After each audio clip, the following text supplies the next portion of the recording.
Hi everybody, Playtendoguy here, and welcome to my review of Starlink Battle for Atlas for the Nintendo Switch. Hope you enjoy. The Toys to Life genre was a big money spinner a few years ago, starting with Skylanders, then later with Disney, Lego, and even Nintendo having a go. But like all phases, popularity eventually waned with Disney Infinity and Lego Dimensions cancelled and Skylanders on indefinite hold. The only Toys to Life left on the market is Nintendo's Amiibo, and to be honest, they're more like collectible figures than anything else. But at E3 last year, Ubisoft surprised everyone by announcing Starlink Battle for Atlas, a new Toys to Life game which involves you collecting toy spaceships and weapons. It looked cool and that, but the whole Toys to Life fad was over, and it seemed a hard sell for Ubisoft to try and convince players to buy load more plastic toys.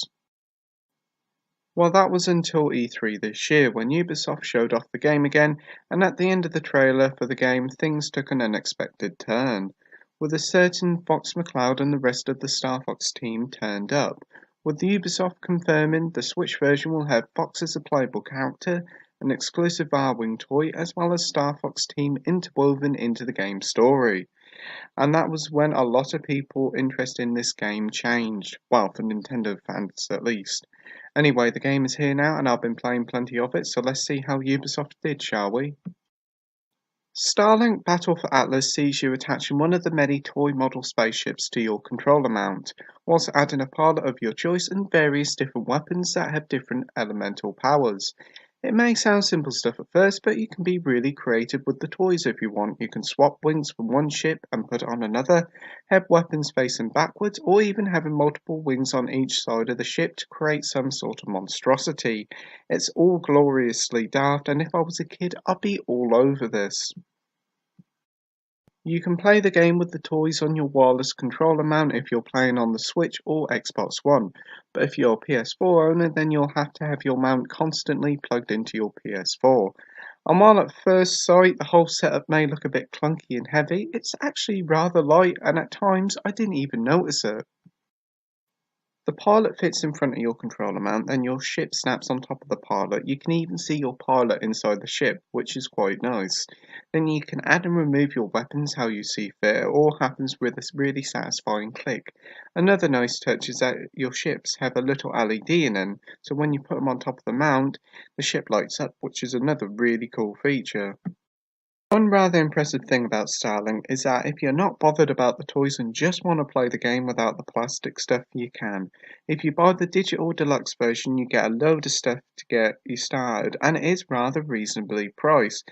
But if you go for the physical starter kit, you do get less, but you do get physical toys, so it swings and roundabouts really.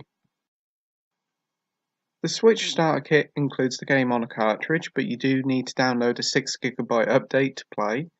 The controller mount, poster, two weapons, Fox McCloud pilot and another pilot called Mason, as well as the R-Wing ship, which honestly looks beautiful and detailed that could double up as a nice statue. The Switch version also includes a digital version of the PS4 and Xbox physical ship, as well as a digital bonus weapon. The other console versions get everything physically, just not the Star Fox stuff. As for the game itself, it plays very much like a more action-focused No Man's Sky. You explore this big space system full of several planets, and while it may not be the quintillion planets that No Man's Sky offers, each planet does feel different enough. You're free to explore every inch of each planet on offer, as well as the asteroid-filled space between them, and most impressively, there's no loading screens whatsoever unless obviously you decide to fast travel to planets. These planets are full of hostiles to shoot, and honestly, the shooting feels really strong and fun, especially when you mix and match with all the different various weapons on offer. The game kinda did remind me a bit of Destiny, partly due to the space setting and numbers appearing when you shoot an enemy. Overall, each of the planets on offer has plenty of things to see and do, with constant threats to defeat, lore to find, as well as different animals to research.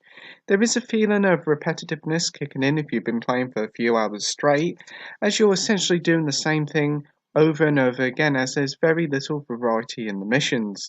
But if you do play it in short bursts, then you should be fine. To add a bit of depth into the game, each ship can have various mods added to them to give them more power, defense, or even new elements. You gain loads of mods throughout the game, throughout normal play, and you can upgrade duplicate mods to make them even more powerful. So it does add a bit of RPG-ness to the game, which is nice. Controls in the game are also really simple and easy to grasp. When traveling the many planets, your spaceship hovers around the planet and you press L2 and R2 triggers to shoot your left and right weapon. When going into space, traversing also feels very pleasant to zoom around the asteroids, but when in space combat, it can be a bit hard to keep control on your ship as well as shooting enemies at first. But once you get used to it, you should be fine. The game story is easily the weakest thing in the game. The plot sees a group of several pilots exploring the Atlas system, only for an evil threat to show up and cause a load of chaos in the Atlas system. The plot is pretty forgettable and plays out like a Saturday morning cartoon that was scrapped and left on the cutting room floor. The tale is full of cliches, but it does have its moments, mainly due to the strong voice acting and also a little thing called Star Fox if you're playing on the Switch. Alright, I've held off long enough, let's talk about the Star Fox stuff. Let's be honest, not many folks here had this game high on their most wanted list until the Star Fox crew turned up in the E3 trailer confirming a sort of cameo crossover experience for the Switch version. And at first I honestly really didn't know if the Star Fox stuff would be just shoehorned in and be over in 5 minutes, but surprisingly proper care and attention has been made so that Fox and friends feel right at home here.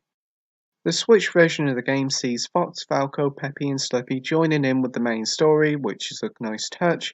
They interact with other characters throughout radio chatter and also appear in various cutscenes, and while they don't have big parts to play in the main game, there is something else here to please fans. See, Fox and friends are in the Atlas system to look for Wolf, Fox's rival, who's been causing all sorts of trouble in Atlas. So there's a whole mini campaign with cutscenes and missions to try and hunt Wolf down. The mini-campaign is only a few missions long and it will take you an hour or two to beat, but it easily does impress with the amount of knowledge and care about the Star Fox franchise going into each mission. And to be honest, once playing these missions you could easily think this could be a proper Star Fox game. So it would be nice if Nintendo could let Ubisoft make a new Star Fox game with elements from Starlink, as I think it could work really well. As I said before, you also get an awesome toy replica of the R-Wing and it looks brilliant with some really nice detail, as well as a small Fox pilot figurine. It would be nice if Ubisoft makes figures of the rest of the Star Fox crew and Wolf so you can play as them throughout the game, as I think that would be a cool addition if it ever did happen.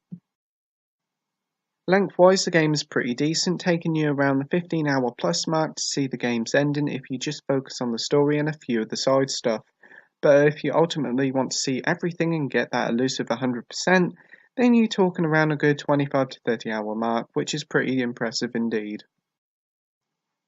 Time to talk about the presentation now, and I have to admit I was kind of worried this Switch port would suffer from poor visuals and technical issues, but to my surprise this Switch version is a very faithful port. Yes, it doesn't look as nice as the other versions, with some popping and odd textures, but bar that it actually looks really good. Its lighting is astounding, cutscenes are top quality, and to be honest, it's certainly one of the most impressive looking titles on the Switch. And even more impressive is that the game sticks to a near rock solid 30 FPS, only dropping slightly in busy areas, and if you decide to play the game in split screens co-op, which is very commendable indeed. Conclusion time now, and Starlink Battle for Atlas is a really cool and interesting take on the Toys to Life genre, and whilst the difference between the physical and the digital versions are a bit muddy, it is a great idea that caters for people's different tastes. As for the game itself, it's a great mix of exploration and shooting, and whilst the gameplay can be a bit repetitive, it's still very enjoyable. There's no denying the Switch version is the version to go for, mainly thanks to the Star Fox stuff, and while it may not reignite interest in the Toys to Life genre, it's still well worth a go. As for the score, I'm going to give Starlink 2 different scores. If you're getting the game on PS4 or Xbox One, I'll give the game a 7.5 out of 10 with the title of good, but on the Switch, thanks to the Star Fox content, the game gets an 8 out of 10 with the title of great. Thank you for watching my review, like, rate and subscribe, and until next time, happy gaming. Bye!